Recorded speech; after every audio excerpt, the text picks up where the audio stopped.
ಆಸೆ ಕಳೆದುಕೊಂಡ್ರೆ ಜೀವನದಲ್ಲಿ ಬದುಕಬಹುದು. ಆದ್ರೆ ಆಸಕ್ತಿ ಕಳೆದುಕೊಂಡ್ರೆ ಮುಂದಿನ ಕಾಂಗ್ರೆಸ್ ಏನಾಗುತ್ತೆ ಅಂತ ನಮ್ಗೆ ಗೊತ್ತಿದೆ. ಈಗ ಡೆಲ್ಲಿಯಲ್ಲಿ ವಿರೋಧ ಪಕ್ಷ ಸ್ಥಾನವೂ ಇಲ್ಲ. 2023ಕ್ಕೆ 24 ಚುನಾವಣೆ ಏನಾಗುತ್ತೆ ಅಂತ ನೋಡೋಣ ಬನ್ನಿ. ಅಲ್ಲಲ್ಲ ಸಾವಕಾಶ ಗೊತ್ತಾಗುತ್ತ ಬನ್ನಿ. ಅಲ್ಲ ಅದನ್ನೇ ನೋಡ್ರಿ ಇವರೇ ಮುಖ್ಯಮಂತ್ರಿಯಾಗಿ ಮಗನ್ನ ಗೆಲ್ಸ್ಲಿಕ್ಕೆ ಮಾತಾಡ್ತಿರಲ್ಲ. ಚುನಾವಣೆಯಲ್ಲಿ ಸೋಲು ಗೆಲುವು ನಮ್ಮ ಪಕ್ಷದಿಗೆ ಹೊಸದಲ್ಲ. ಅಲ್ಲಲ್ಲ ಈ ದೇಶವನ್ನು ಆಳಿರತಕ್ಕಂತ ಸನ್ಮಾನ್ಯ ದೇವೇಗೌಡರು ಜೀವಂತವಾಗಿದ್ದಾರೆ. ನೀವ್ಯಾಕೆ ತಲೆಗೆಡಿಸ್ಕೊತೀರಾ? ಸನ್ಮಾನ್ಯ ದೇವೇಗೌಡರು ಜೀವಂತವಾಗಿದ್ದಾರೆ ಬಿಡಿ. ಮಾಡ್ತಾರೆ ನೀವ್ ಹೇಳ್ಬೇಕಾ? ನಿಮ್ಮಿಂದ ಪಾಠ ಕಲಿಬೇಕಾ ನಾವು? ನಿಮ್ಮ ಒಂದು ಅವಶ್ಯಕತೆ ನಮ್ಗೆ ಬೇಕಿಲ್ಲ, ಗೊತ್ತಾಗ್ತದೆ. ಅಲ್ಲಲ್ಲ ಅದನ್ನೇ ಹೇಳಿದ್ದು.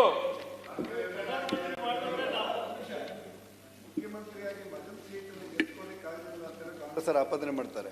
ನಮ್ಮ ದೃಷ್ಟಿಯಲ್ಲಿ ಮುಖ್ಯಮಂತ್ರಿಗಳಿಗೆ ಮಗನ ಸೀಟ್ ಬಿಟ್ಕೊಡದೆ ಇದ್ರೆ ಮುಖ್ಯಮಂತ್ರಿ ಆಗುದೇ ಕಷ್ಟ ಇತ್ತು. ನಿಮ್ ಮುಖ್ಯಮಂತ್ರಿಗಳು ಮಗನ ಸೀಟ್ ಇಲ್ಲದೆ ಇದ್ರೆ ಅವ್ರ ಮುಖ್ಯಮಂತ್ರಿ ಕಷ್ಟ ಇತ್ತು. ಅಲ್ಲ ನಮ್ಮ ಪಕ್ಷವನ್ನ ಎದುರಿಸತಕ್ಕಂಥವ್ರು ಎಂತಂತವರೆಲ್ಲ ಮಾಯ ಆಗ್ಬಿಟ್ಟಿದ್ದಾರೆ ಸಭಾಪತಿಗಳೇ. ಇವರೆಲ್ಲ ಯಾರು? ಅಲ್ಲ ಇವರೆಲ್ಲ ಯಾರು? ನಾವೆಲ್ಲ ನೋಡಿದೀವಿ ಬನ್ನಿ. ಇವತ್ತು ಅವರು ಯಾವಾಗ ಈ ಸರ್ಕಾರ ಬಂದಾಗಿಂದ ಹೇಳ್ತಾನೆ ಇದ್ದಾರೆ.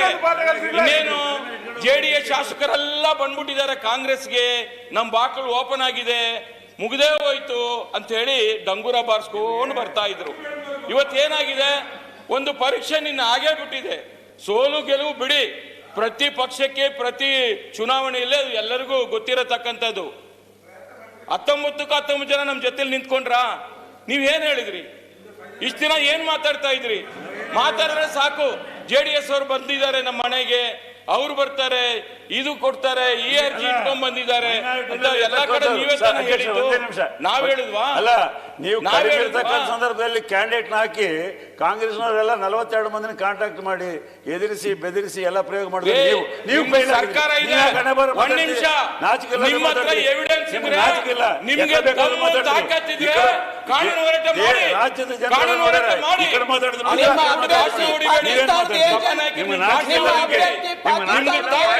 ಕಾನೂನು ಕ್ರಮ ತಗೊಳ್ಳಿ. 100 ಜನ ಬಂದ್ರು ಅಂತ ಹೇಳಿ ಬೇಡವಾ? ಎವಿಡೆನ್ಸ್ ಬೇಡವಾ? ಮಾತಾಡಿದ್ರೆ ಅಲ್ಲ, ನಿಮ್ಗೆ ನಾಚಿಕೆ ಆಗಬೇಕು, ನಿಮ್ಗೆ ನಾಚಿಕೆ ಆಗಬೇಕು. 135 ಜನ ಇಟ್ಕೊಂಡು ಆಪರೇಷನ್ ನಿಮ್ಗೆ ನಾಚಿಕೆ ಆಗಬೇಕು. ಶರವಣ್ಣ ಬಿಟ್ಟ ಯಾರು ಕಡ್ತಕೋಬಾರ್ದು.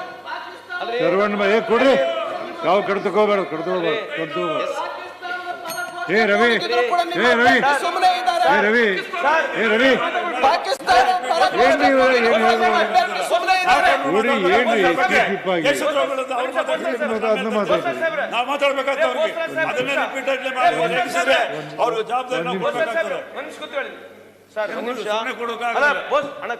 ಇವ್ರು ಮಾತಾಡ್ತಾರೆ ಸರ್. ಓಕೆ, ನಾವು ಕೂಡ ಬೆಳಗ್ಗೆ ಬಂದಿದ್ದೀವಿ. ಪದೇ ಸತಿಗೂ ಎತ್ತು ಪಾಕಿಸ್ತಾನ್ ಪಾಕಿಸ್ತಾನ್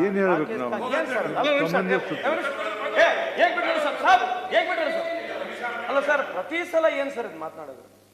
ಒಂದ್ ಸದನ ನಡೀತಾ ಇದೆ, ಬೆಳಗ್ಗೆದ್ನ ಸಾಯಂಕಾಲವರೆಗೆ ಪಾಕಿಸ್ತಾನ್ ಪಾಕಿಸ್ತಾನ್. ನಾನು ಇನ್ನೊಂದು ಮಾತು ಕೇಳ್ತೀನಿ, ಹೇಳ್ತಾರೆ ನೀವು.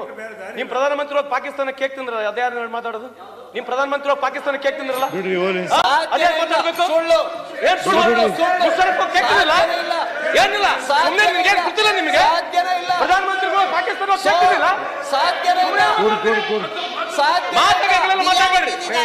ಯಾಕೆ ಸತ್ಯ ಮಾತಾಡ್ರಿ, ಸತ್ಯ ಮಾತಾಡ್ರಿ. ಮತ್ತೆ ಇನ್ನೇನು ಹೋಗಿದ್ರಿ?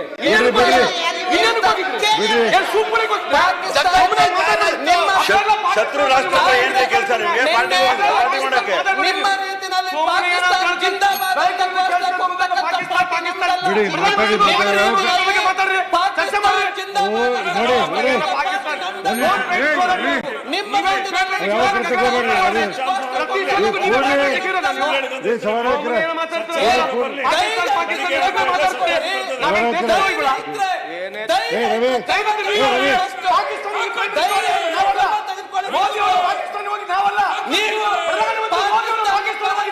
ಯಾವ ಕಡೆ ತಗೋಬೇಡ್ರಿ. ಏ ರವಿ ರವಿ ಏ ಪೂಜಾರಿ ಹೇಳ್ತೀರಿ ಹೇಳ್ತಾ ಏನ್ರಿ ಏನೇನು ಮಾನ ಮರ್ಯಾದೆ ಅದು ಏನ್ರಿ ಸ್ವಲ್ಪ ಬೇಕಲ್ಲ ನೀವು ಮಾತಾಡಿದ್ರೆ ಪಾಕಿಸ್ತಾನ ಬಗ್ಗೆ ನೀವು ಯಾಕೆ ಮಾತಾಡ್ತಿರಲ್ಲ? ನೋಡಿ ನಾನು ಹೇಳ್ತೀನಿ ಅವ್ರಿಗೆ ಒಂದ್ ನಿಮಿಷ ತಡಿ. ಸಮಯವನ್ನೆಲ್ಲ ಅವ್ರು ತಗೋತಾ ಇದ್ದಾರೆ. ಏನ್ ಅವ್ರಿಗೆ ಹೋಗಿ ಹಿಡ್ಕೊಂಬರ್ರಿ ನಾನು ನಿಮ್ ಕಡೆ ಅಲ್ಲಲ್ಲ, ನೀವು ಅವ್ರಿಗೆ ಏನು ಹೇಳ್ಬೇಕು ಕೇಳ್ಬೇಕು ನಾವು ಯಾರ ಹತ್ರ ಹೇಳ್ಬೇಕು? ಕೇಳ್ಬೇಕು ನೋಡಿ ಕೇಳಿಲಿ ಸಭಾಪತಿ ಹೇಳಿದ್ರೆ ಕೇಳ್ಕೋಬೇಕು. ಪದೇ ಪದೇ ಇದ್ರೆ ಆಯ್ತು 2 ನಿಮಿಷ ಮಾತಾಡಿ ಸಾಕು. ನೋಡಿ, ಈ ಬಡ್ಜೆಟ್ ಅಲ್ಲಿ ಅಹಿಂದ ಸಮುದಾಯಗಳಿಗೆ ಮಾನ್ಯ ಮುಖ್ಯಮಂತ್ರಿಗಳು ಕೊಟ್ಟಿರತಕ್ಕಂಥದ್ದು ಅಹಿಂದ ಸಮುದಾಯ ಅಂತ ಹೇಳ್ತಾರೆ. ಅಲ್ಪಸಂಖ್ಯಾತರಿಗೆ 100 ಕೋಟಿ,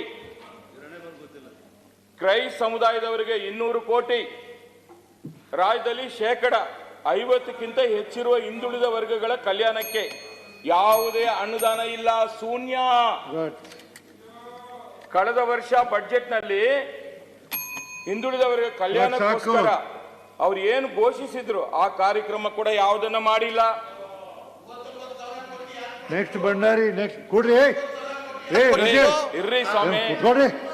ನೋಡಿಲ್ಲ ಯಾವ್ದು ಅವ್ರ 1 ನಿಮಿಷ ಶರ್ಮನ್ ಮಾತಾಡ್ಬಿಟ್ಟು ಯಾರು ಮಾತಾಡೋದು ಕಡ್ತಕೋಬಾರ್ದು. ಮಾತಾಡಿ 2 ನಿಮಿಷ 5 ನಿಮಿಷ ಇಲ್ಲ 20 ನಿಮಿಷ. ರಾಜ್ಯದಲ್ಲಿ ಇವತ್ತು ಪ್ರಮುಖ ಧಾರ್ಮಿಕ ದೇವಾಲಯಗಳಿದೆಯಲ್ಲ ಸಭಾಪತಿಗಳೇ, ಬಹಳಷ್ಟು ದೇವಸ್ಥಾನಗಳಲ್ಲಿ ಮೂಲಭೂತ ಸೌಕರ್ಯಗಳನ್ನ ಕೂಡ ಒದಗಿಸಕ್ಕಾಗಿಲ್ಲ. ಅದಕ್ಕೋಸ್ಕರ ಎಲ್ಲೋ ಒಂದ್ ಕಡೆ ಬರೀ 20 ಕೋಟಿನೇ ಇಟ್ಟವ್ರೆ, ಬರೀ 20 ಕೋಟಿ. ನೋಡಿ, ಹಿಂದಿನ ಸರ್ಕಾರದಲ್ಲಿ ಮಾನ್ಯ ಬೊಮ್ಮಾಯಿಯವರು ಬರೀ ತಿರುಪತಿಗೋಸ್ಕರನೇ 200 ಕೋಟಿನ ಕೊಟ್ಟಿದ್ರು. ಇವತ್ತೇನು ಉದ್ಘಾಟನೆ ಮಾಡಬೇಕು ಆಗ್ಲೇ ಬರ್ತೀನಿ ಅಂತೇಳಿ ಸಚಿವರು ಟೈಮ್ ಕೊಟ್ಟಿದ್ರು. ತಿರುಪತಿ ನಮ್ಮ ವಸತಿ ಗೃಹ ಕಟ್ಟಡ ಓಪನಿಂಗ್ಗೆ ಹೋಗ್ಲಿಲ್ಲ. ಹಾಗೆ ಪೂಜೆ ಮಾಡಿ ಅವ್ರ ಕೆಲಸ ಶುರು ಮಾಡ್ಕೊಂಡವ್ರೆ. 4 ಬ್ಲಾಕ್ ಮಾಡಿದ್ದಾರೆ. ಎಂತ ಸುಂದರವಾದ ಕಟ್ಟಡ ಆಗಿದೆ ಅಂದ್ರೆ ತುಂಬಾ ಖುಷಿ ಆಗುತ್ತೆ. ನಾವೆಲ್ಲ ಹೋಗಿದ್ವಿ, ಅಲ್ಲೆಲ್ಲ ಇನ್ಸ್ಪೆಕ್ಷನ್ ಮಾಡಿ ಬಂದ್ವಿ, ತಮಗೂ ಗೊತ್ತಿದೆ. ಅಶ್ಯೂರೆನ್ಸ್ ಕಮಿಟಿಯಿಂದ ನಾವು ಹೋಗಿದ್ವಿ. ಇವತ್ತು ತಿರುಪತಿ ದೇವಸ್ಥಾನದಲ್ಲಿ ನಮ್ಮ ಕನ್ನಡಿಗರು ಯಾರೇ ಹೋದ್ರು ಕೂಡ ಕರ್ನಾಟಕದಿಂದ ಆ ಅತಿಥಿ ಗೃಹ, ಆ ವಸತಿ ಎಷ್ಟು ಚೆನ್ನಾಗಿ ಬಂದಿದೆ ಅಂದ್ರೆ 200 ಕೋಟಿಯಲ್ಲಿ ಮಾಡಿದ್ದಾರೆ. ಇವತ್ತು ಏನಾಗಿದೆ, ನಮ್ಮ ಈ ಒಂದು ಸರ್ಕಾರದಲ್ಲಿ ನಮ್ಮ ಹಿಂದೂಗಳ ದೇವಸ್ಥಾನ ಅಭಿವೃದ್ಧಿಗೋಸ್ಕರ ಯಾವುದೇ ಹಣ ಇಟ್ಟಿಲ್ಲ. ಜೊತೆಗೆ ಸಭಾಪತಿಗಳೇ, ರಾಜ್ಯದಲ್ಲಿ ಇವತ್ತು ಕನ್ನಡ ಪರ ಹೋರಾಟಗಾರರು, ಕನ್ನಡ ಪರ ಸಂಘಟನೆಗಳು ಇವತ್ತು ಕನ್ನಡಕ್ಕೋಸ್ಕರ ಹೋರಾಟ ಮಾಡಿದ್ರೆ ಅವ್ರನ್ನ ಜೈಲಿಗೆ ಕಳಿಸ್ತೀರಿ. ಇದು ಕನ್ನಡ ವಿರೋಧಿ ಸರ್ಕಾರ ಅಲ್ವಾ ಇದು? ಹೇಳಿ. ನೋಡಿ, ರೈತರ 1 ನಿಮಿಷ ನೋಡಿ, ರೈತ ಮಕ್ಕಳಿಗೆ ಯಾವುದೇ ಆ ಸಹಾಯಧನ ಕೊಡ್ತಾ ಇಲ್ಲ. ಮತ್ತೆ ಜೊತೆಗೆ ಸಭಾಪತಿಗಳೇ, ಇಂದಿನ ಸರ್ಕಾರದಲ್ಲಿ ಜ್ಯೂವೆಲ್ರಿ ಪಾರ್ಕ್ ಮಾಡ್ತೀವಿ ಅಂತ ಹೇಳಿ ಘೋಷಣೆ ಮಾಡಿದ್ರು. ಆದ್ರೆ ಈ ಸರ್ಕಾರ ಬಂದ ಮೇಲೆ ನೋಡಿ, ಯಾಕಂದ್ರೆ ನನ್ನ ಇಂಡಸ್ಟ್ರಿಯಲ್ಲಿ ಇರತಕ್ಕಂತ 5 ಲಕ್ಷ ಕಾರ್ಮಿಕರಿದ್ದಾರೆ. ನಮ್ಮ ಕಡೆಯಿಂದ, ನಮ್ಮ ಇಂಡಸ್ಟ್ರಿ ಕಡೆಯಿಂದ 55,000 ಕೋಟಿ GST ಬರುತ್ತೆ. ಇಡೀ ರಾಜ್ಯದಲ್ಲೇ ದೊಡ್ಡ ಮಟ್ಟದಲ್ಲಿ GST ಬರುವಂತ ಯಾವ್ದೋ ಉದ್ಯಮ ಇದ್ರೆ ಅದು ನಮ್ಮ ಉದ್ಯಮ ಸಭಾಪತಿಗಳೇ. 20,00,000 ಕೋಟಿ ಟರ್ನ್ ಓವರ್ ಆಗ್ತಾ ಇದೆ, 55,000 ಕೋಟಿ GST ಬರ್ತಾ ಇದೆ. ಆ ಜ್ಯೂವೆಲ್ರಿ ಪಾರ್ಕ್ ಬಗ್ಗೆ ಯಾವುದೇ ಬಜೆಟ್ ಅಲ್ಲಿ ಉಲ್ಲೇಖ ಮಾಡಿಲ್ಲ. ಜ್ಯೂವೆಲ್ರಿ ಉದ್ಯಮಕ್ಕೆ 5 ಲಕ್ಷ ಕಾರ್ಮಿಕರಿದ್ದಾರೆ. ದೊಡ್ಡ ಮಟ್ಟದಲ್ಲಿ ಇವತ್ತು ಟರ್ನ್ ಓವರ್ ಬರ್ತಾ ಇದೆ, ವಹಿವಾಟು ನಡೀತಾ ಇದೆ. ಆದ್ರೆ ಅದ್ರ ಕಡೆ ಗಮನ ಹರಿಸಿಲ್ಲ. ಮಾತಾಡಿದ್ರೆ ನಾವು ಬಡವರಿಗೋಸ್ಕರ ಇದ್ದೀವಿ, ನುಡಿದಂತ ನಡೆದ ಸರ್ಕಾರ, ಸರ್ವರಿಗೂ ಸಮಪಾಲು ಅಂತಾರೆ. ಎಲ್ಲಿ ಸ್ವಾಮಿ ನಿಮ್ಮ ಪಾಲು? ಯಾರು ಕೊಡ್ತಾ ಇದ್ದೀರಿ? ಸಾಮಾಜಿಕ ನ್ಯಾಯ ಎಲ್ಲಾದ್ರೂ ಇಲ್ಲಿ ಉಳಿದಿದ್ಯಾ? ಹೇಳ್ಬೇಕಲ್ಲ. ಸಿದ್ದರಾಮಯ್ಯನವರು ನಮ್ಮ ಪಕ್ಷದಲ್ಲಿದ್ದಾಗ ಉಪಮುಖ್ಯಮಂತ್ರಿ ಆಗಿದ್ರು 1994 ಅಲ್ಲಿ. ಆವಾಗ ಅವರೇ ಕೊಟ್ಟಿರತಕ್ಕಂಥ ಫೈನಾನ್ಸ್ ಮಿನಿಸ್ಟರ್ ಆಗಿ ಕೊಟ್ಟಿರತಕ್ಕಂಥ ಬಡ್ಜೆಟ್ ಕಾಪಿನ ಇಟ್ಕೊಂಡಿದ್ದೀನಿ. ನೋಡ್ಬೇಕು ನನ್ನ ಕಾಂಗ್ರೆಸ್ ಸ್ನೇಹಿತರು, ರವಿಯಣ್ಣ ನೀನ್ ನೋಡ್ಬೇಕು ಯಾವ ತರ ಬಡ್ಜೆಟ್ ಕೊಟ್ಟಿದ್ರು. ಅದು ಸನ್ಮಾನ್ಯ ದೇವೇಗೌಡರ ಮಾರ್ಗದರ್ಶನದಲ್ಲಿ ಆಗಿರತಕ್ಕಂಥ ಬಡ್ಜೆಟ್ ಅದು. ಇವತ್ತಿನ ಬಡ್ಜೆಟ್ ಯಾರ ಒಂದು ಹಿಡಿತದಲ್ಲಿ ಈ ಬಡ್ಜೆಟ್ ಅನ್ನ ಮಂಡನೆ ಮಾಡಿದ್ದಾರೆ. ಬರೀ ಸಾಲದ, ಇಡೀ ರಾಜ್ಯದ ಜನಕ್ಕೆ ಸಾಲವನ್ನ ಸಾಲದ ಸೂಲವನ್ನ ಇಟ್ಟಿರತಕ್ಕಂಥದ್ದು. ಅದು ಬಿಟ್ರೆ ಇನ್ನೇನು ಕಾಣಿಸ್ತಾ ಇಲ್ಲ. ಈ ಬಜೆಟ್ ಅಲ್ಲಿ 1,05,000 ಕೋಟಿ, 1,05,000 ಕೋಟಿ. ಇನ್ನೇನ್ ಹೇಳ್ಬೇಕು ನಾನು? ತಿಪ್ಪಣ್ಣ ಕಂಕೋ ನಿಮ್ ಬುಕ್ಕಲ್ಲಿ ಇರತಕ್ಕಂಥದ್ದು ತಿಪ್ಪಣ್ಣ ನಾವೇನ್ ಸೃಷ್ಟಿ ಸಾಕ್ ಮಾಡಿಲ್ಲ.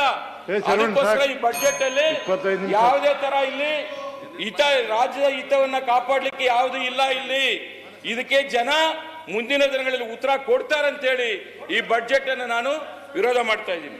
ತಿಪ್ಪಣ್ಣ